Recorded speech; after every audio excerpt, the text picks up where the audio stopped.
Bienvenidos a un nuevo video. En este caso vamos a resolver el siguiente circuito mediante el método matricial de mallas. ¿Cuál es nuestra incógnita? Hallar la corriente I. Pero en primer lugar, ¿qué es el método de mallas? Consiste en usar las siguientes matrices para resolver un circuito. Bueno, tenemos las matrices. Esta es la matriz de voltajes, de fuentes de voltaje en un lazo correspondiente. Esta es la matriz de resistencias y esta es la matriz de corrientes de malla.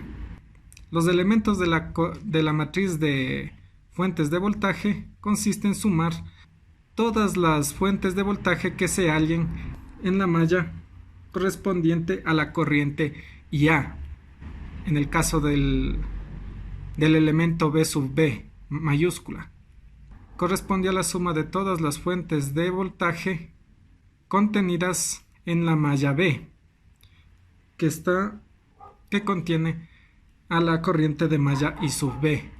Respecto a las resistencias, la diagonal, los elementos de la diagonal se refieren a las resistencias que se hallan solo en la malla A o solo en la malla B, en general en la malla N sub N.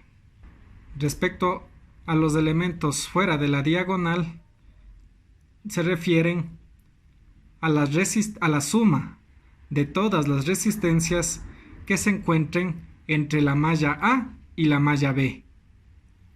Como vemos, estos dos elementos son los mismos, es decir, la matriz es simétrica. En tanto a las corrientes de malla, los elementos de esta matriz son las respectivas corrientes de cada malla de nuestro problema. Empecemos con nuestro problema.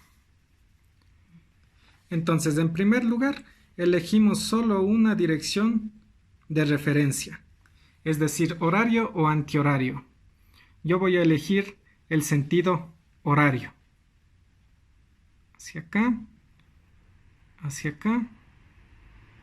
Un solo sentido para todas las mallas. Otro punto, se aplica en lazos que no contengan otros lazos, es decir, en este lazo no contiene otros lazos, pero, por ejemplo, este lazo contiene tanto este lazo como este lazo. Ese no nos sirve para este tipo de análisis. Solamente lazos que no contengan otros lazos. Bueno, aquí ubicamos nuestras corrientes I1, aquí vamos a llamarle I2 y aquí vamos a llamarle I3. Listo. Ahora, ¿cómo construimos nuestra matriz? ¿Cómo construimos nuestra matriz?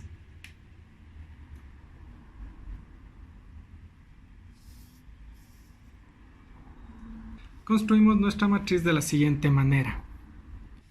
En nuestro problema tenemos 1, 2 y 3 corrientes de malla. Bueno, aquí le he puesto A, B y C. ¿A qué me refiero?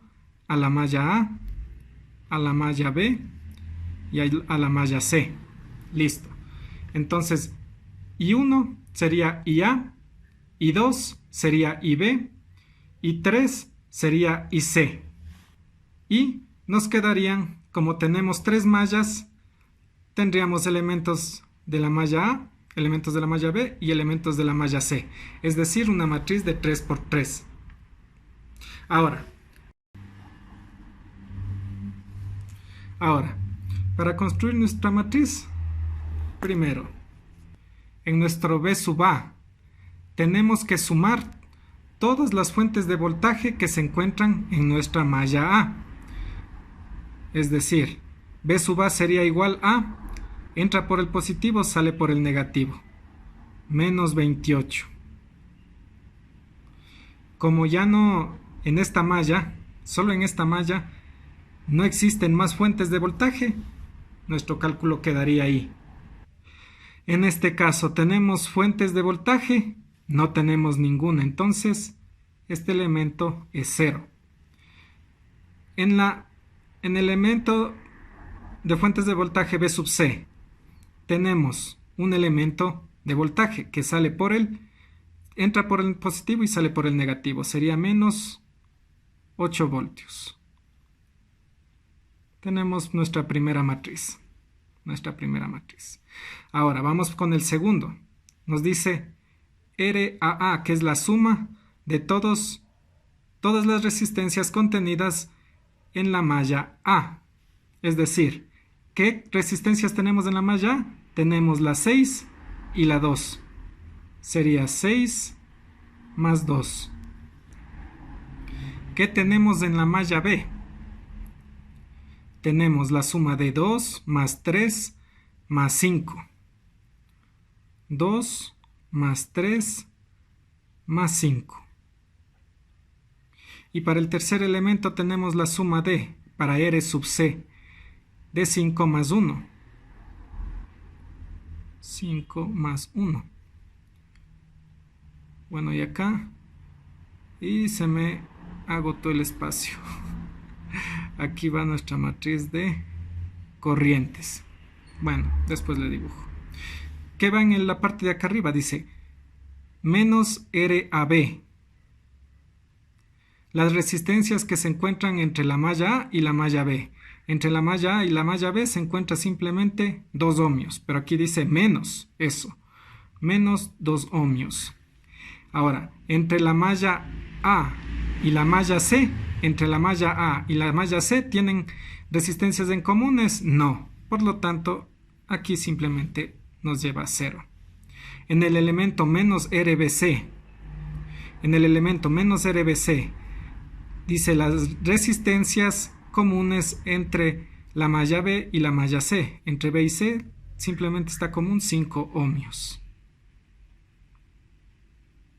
Listo. Ahora aquí, R entre C y B es el mismo. Ah, perdón, aquí falta el signo. Aquí sería menos 5. Aquí sería entre R, la resistencia entre la malla B y A sería igual, menos 2. Entre menos R y C, entre menos la resistencia de la malla C y la malla A sería 0. No hay elementos comunes entre esas dos mallas. Y cerramos. Le voy a poner más claro acá porque se nos acabó el espacio. Ok. ¿Cómo nos quedaría aquí? Menos 28, 0, menos 8. Es igual. 6 más 2, 8, menos 2, 0. Menos 2, 5 y 3, 8 y 2, 10. Menos 5. 0, menos 5 y 6. Cerramos nuestra matriz. Y obviamente nos falta esta parte de aquí, las incógnitas, que serían la corriente de la malla A, la corriente de la malla B y la corriente de la malla C. Corriente de la malla A, corriente de la malla B, corriente de la malla C. Y listo. Podemos resolver nuestro sistema de ecuaciones. Muy bien, entonces resolviendo nuestro sistema de ecuaciones, nos entregan los siguientes resultados. Dice que I1 es igual a menos 4,14 amperios. Y 2 es igual a menos 2,56. Y 3 nos queda menos 3,46 amperios. Pero nuestro ejercicio nos pedía que obtengamos I. ¿Y a qué es igual? Bueno, sabemos que nuestra referencia es la dirección de I. Y sumamos. A ver, ¿cuál es el que está en la misma dirección que la referencia? Es I2. Entonces sería I2 menos I1. Es igual I2 menos 2,56 menos I1, que es menos 4,14 Esto es igual a 1,58 amperios. Y listo, hemos obtenido nuestros resultados mediante el método matricial de mallas. Gracias.